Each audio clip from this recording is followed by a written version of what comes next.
di ruangan ini kayak lebih gimana, lebih fresh gitu. Yang pertama itu air cooler, kemudian yang kedua itu kipas, dan yang ketiga itu adalah AC. Saya mau ukur dari yang pertama adalah suhu dan kelembapan, kemudian selain itu juga mau ukur KWH dan biaya yang dihabiskan selama memakai alat tersebut. Ya. Air cooler kelembapan awal 53 naik jadi 56%. Kemudian AC kelembapan awal itu 54, akhir malah turun.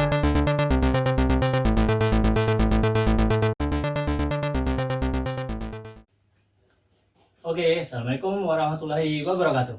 Balik lagi bersama saya di Zaki Safira Channel.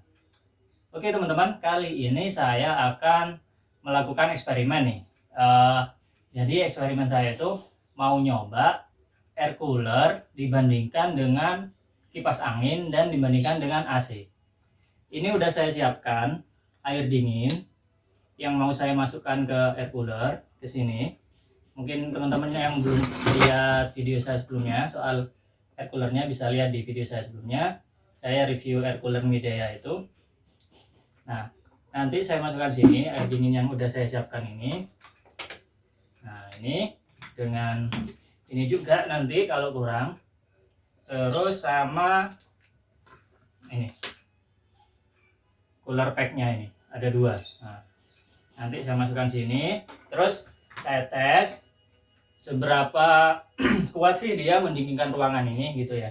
Ini sekarang suhunya ada di 29,8, menunjukkan jam 5:09. Jadi nanti setelah 1 jam dari sekarang itu mau saya videokan lagi berapa tingkat penurunan suhunya ya, juga kelembabannya.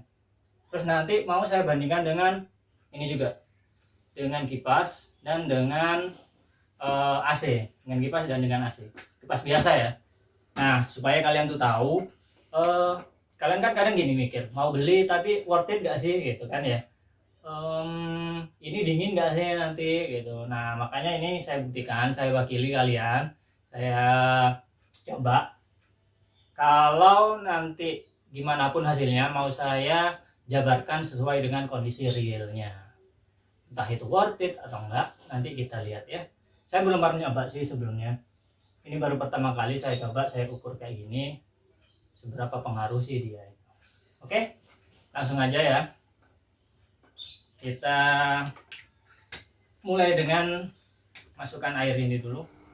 Oke teman-teman, jadi saya akan mengukur yang pertama itu air cooler, kemudian yang kedua itu kipas, dan yang ketiga itu adalah AC. Saya mau ukur dari yang pertama adalah suhu dan kelembapan, kemudian selain itu juga mau mengukur KWH dan biaya yang dihabiskan selama memakai alat tersebut ya. Nanti hasilnya di akhir video mau saya tampilkan. Oke, sekarang mau saya nyalakan air coolernya. Nanti dilihat ya perkembangan ini berapa 1 jam ke depan. Mau saya tes ya untuk mendirikan ruangan ini.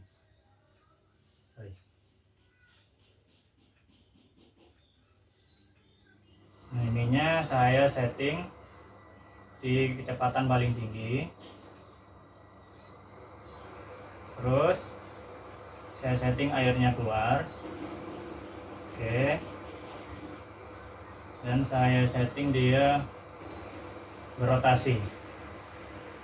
Oke. Timernya berarti 1 jam dari sekarang ya. Oke, nanti setelah 1 jam dia bakal mati. Oke, saya tinggal dulu ya. Oke, nanti kesimpulannya di belakang. Oke teman-teman, itu kalau dilihat ada penurunan suhu ya. Sekarang udah 29,5. Ini kurang lebih 5 menit. 5 menit dari kita tes tadi. Oke, ditinggal dulu aja ya. Nanti mungkin setelah 1 jam ini baru kita lihat lagi. Oke teman-teman, udah selesai percobaannya pas di jam 18.18 itu suhunya 29,4 dan humidity-nya atau kelembapannya itu 56%. Jadi nggak terlalu ini ya, nggak terlalu signifikan ya turunnya ya. jadi cuman 0, lah, dan sampai 1 lah, 0, sampai 1 derajat menurunnya. Cuman yang jadi concern tuh ini kelembapannya tuh jadi 56%. Kelembapannya itu naik, jadi suhunya di sini tetap segini ya, nggak terlalu signifikan turunnya. Tapi yang saya rasakan di ruangan ini kayak lebih gimana ya, lebih fresh gitu loh. Mungkin karena banyak apa ya, uap air atau embun-embun air yang ada di sini gitu. Saya rasakan kayak gitu. Oke teman-teman, sekarang saya mau ngetes ini kipas angin, gimana sih dia fungsinya gitu. Apakah dia itu bisa mendinginkan ruangan atau nggak bisa gitu. Soalnya kan antara air cooler dan kipas ini sebenarnya kan punya fungsi yang sama. Cuman air cooler ada fitur-fitur lain kayak keluar embun itu seperti yang saya sampaikan di video sebelumnya.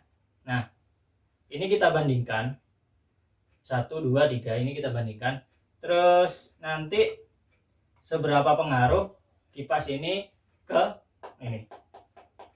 suhu dan ke kelembapan ini. Saya rasa ini tadi juga nggak seberapa pengaruh sih ya air coolernya. Coba nanti saya lihat ini gimana hasilnya pakai kipas ya. Oke, AC-nya nanti terakhir, gimana AC itu menurunkan ini suhu dan kelembapan. Apakah kelembapannya pengaruh seperti apa, suhunya seperti apa, disimak terus ya videonya ya. Oke, lanjut ya.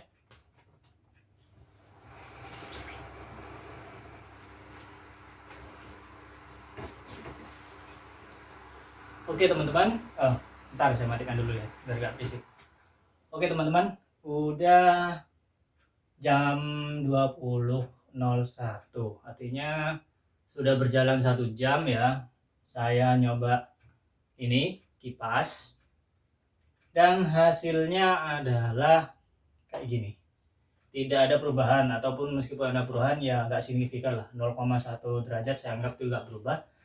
Dan kelembaban juga nggak berubah, 54%.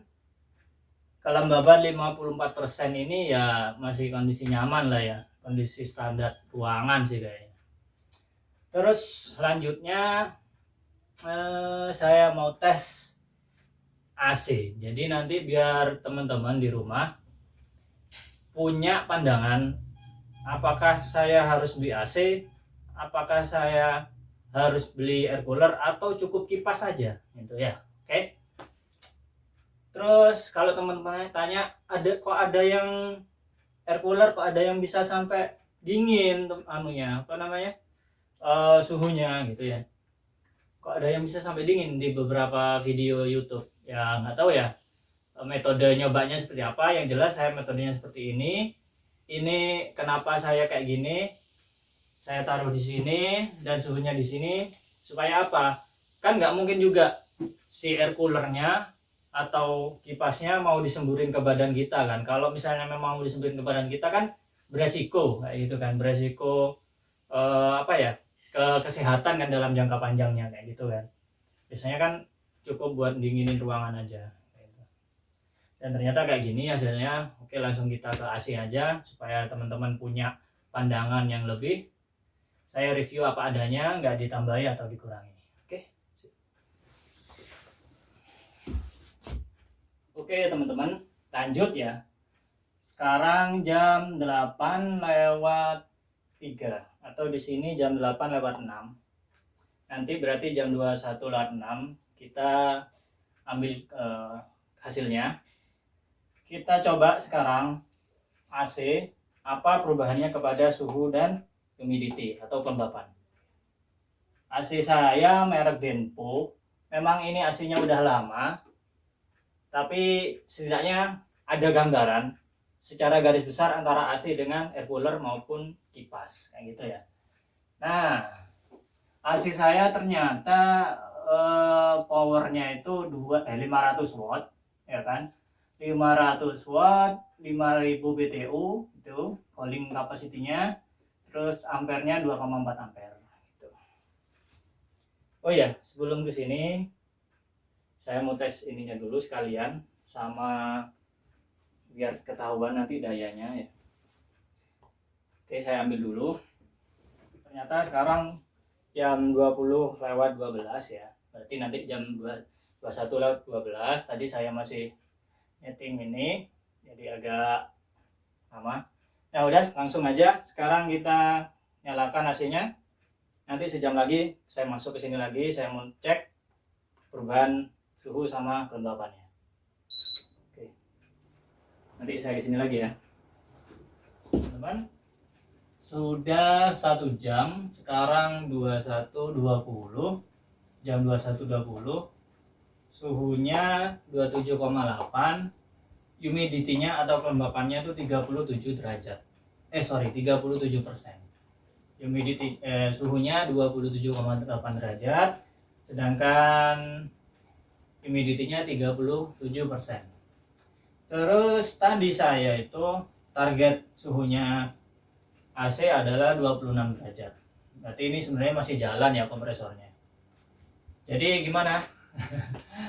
Otomatis suhu ruangan turun kalau pakai AC. Entah yang kata saya sebelumnya, entah yang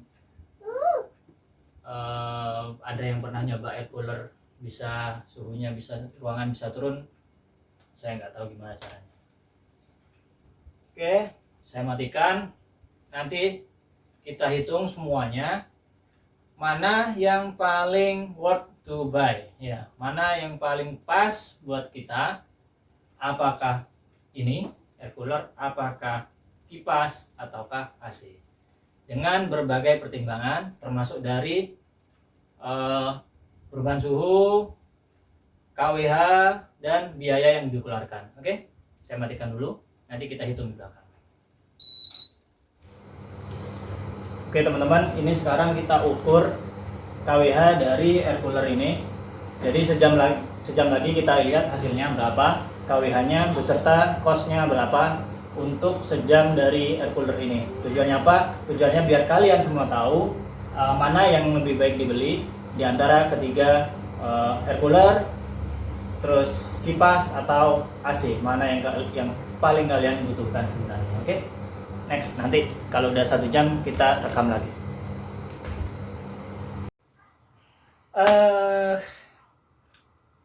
Oke, teman-teman.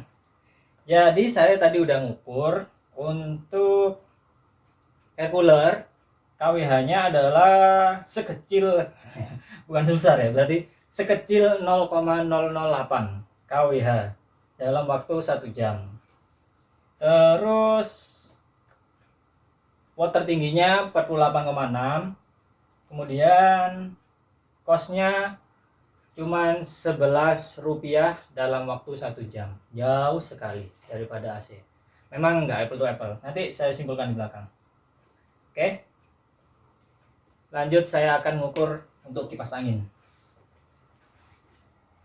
Sudah selesai semua percobaannya. Sekarang saatnya kesimpulan. Terserah kalian, nanti keputusan tetap ada sama kalian. Dan kalau misalnya ada yang nggak sama dengan saya, silahkan di komen. Nggak apa-apa, bebas komen di channel saya. Oke. Yang pertama, kipas. Kipas suhu awal itu 29, suhu 29,4, akhirnya juga 29,4. Terus air cooler suhu awal 29,7, suhu akhir 29,4. AC suhu awal 29,4, suhu akhir 27,8. Terus kelembapannya untuk si kipas angin awal 54%, akhir 54%. Air cooler kelembapan awal 53, naik jadi 56%. Kemudian AC kelembapan awal itu 54, akhir malah turun 37%. Kemudian dari segi konsumsi daya, yang pertama kipas angin, wattnya yang tertinggi saat ini saya bukan ngitung dari bukan ngitung dari spek ya, tapi dari pemakaian. Jadi saya pakai alat ukur, pakai ini. Seperti di video saya sebelumnya itu pakai ini. pakai alat ukur merek Tupperware KWH meternya ya. Nanti juga termasuk posnya juga dihitung di sini. Nah, kemudian KWH nya adalah 0,009. Nah, berapa rupiah dalam waktu 1 jam? Itu cuman 13 rupiah. Lanjut, air cooler wattnya adalah 48,6 selama pemakaian. Kemudian KWH nya 0,008 dan rupiahnya adalah cuma 11 rupiah. Kenapa ini kok bisa lebih mahal KWH-nya daripada rupiahnya daripada ini? Karena konsumsi naik turunnya ini dengan ini, konsumsi dayanya ini turunnya itu lebih bawah daripada ini. Ya. Karena ini kan motor induksi, motor DC biasa kan ini. Motor AC maksudnya. Kipasnya itu. Kalau ini kan beda seperti yang saya bilang kemarin di review saya sebelumnya itu. Nah, terus kemudian yang AC itu 650 watt ya, secara hitung-hitungan di sini, tapi realnya di spesifikasinya itu 500 watt. Cuman saat diukur pakai ini ternyata power usage-nya itu 650 watt. Kemudian KWH-nya adalah 0,79 selama pemakaian, dan rupiahnya selama 1 jam ini cukup mencengangkan 1.153 rupiah. Artinya kan jauh sekali gitu. Kemudian harga barang, si kipas 190.000, air cooler 900.000, kemudian AC antara 2,7 juta sampai 5 juta. Nah, sekarang dengan kondisi seperti ini semua ini kan jadi pertimbangan ya. Kalau saya jadi kalian gimana? Kalau saya lihat kebutuhan, contoh misalnya kipas ya. Kalau misalnya dengan kipas aja kita udah ngerasa nih, pakai kipas aja cukup. Misalnya ruangannya itu kecil gitu ya, terus cuma sendirian gitu, kipas cukup, ya udah pakai kipas aja gitu. Dan ini juga jadi pertimbangan kenapa kalian misalnya beli kipas 190.000 ini jadi pertimbangan. Terus ini dengan ini juga sesinya ada jauh ya.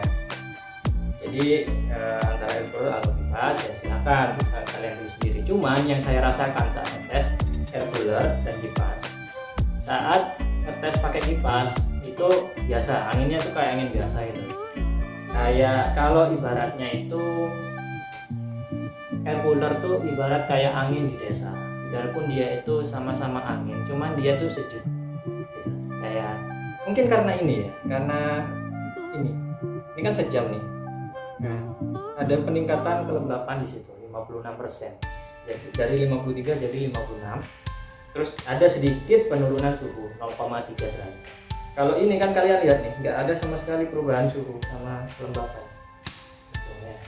Cuman menurut kalian worth it nggak untuk menurunkan suhu 0,3 derajat dan kelembapan 3% dengan uang 900.000?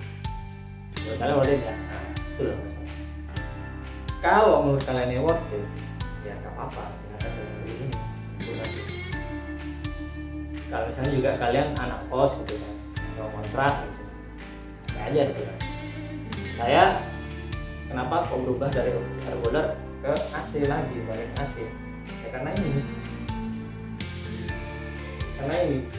29,4 derajat jadi 27,8 pakai AC. Cuma kosnya jadi bertak di sini. Dan kalau memasang AC juga ini, kalau misalnya ngekos kan ngeluarin uang segini itu udah gede kan, artinya ngapain gitu loh, bongkar-bongkar rumah orang, masih ngongkosin orang ya buat pasang AC dengan uang segini gitu kan. Jadi cari yang kosan udah AC sekalian gitu kan misalnya, atau yang udah punya rumah misalnya. Menurut kalian dengan ini aja udah cukup, ya udah nah ini kalau punya rumah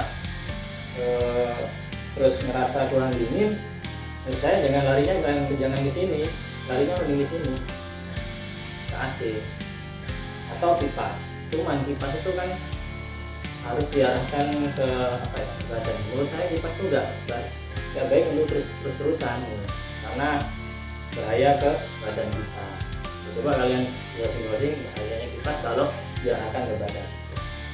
Nah, AC juga ternyata ada kelemahannya. Apa? Kelemahannya adalah ini, kelembabannya turun jauh drastis, 37%. Jadi udara setelah kena AC itu semakin kering. Nggak tahu ya ini karena AC saya atau memang AC itu kayak gitu. Kalau misalnya kalian punya AC yang kelembabannya itu justru naik, okay, atau ada teknologi baru ya di AC split itu yang bisa naikin kelembaban, kalian komen ya di bawah ya, oke? Okay? Jadi nanti biar jadi pertimbangan juga buat teman-teman yang lain. Ada pilihan AC, ternyata pilihan AC yang bisa ningkatin kelembaban gitu. Terus udah, menurut saya sih di antara 1, 2, 3 balik lagi ke pemakaian, balik lagi ke tujuan kalian juga gitu. Dan ini lagi kosnya juga dijadikan pertimbangan ya, oke? Menurut saya sih udah selesai. Kalau kalian suka dengan video saya, jangan lupa klik like, komen, dan subscribe, oke? Selamat beraktivitas dan salam sehat selalu.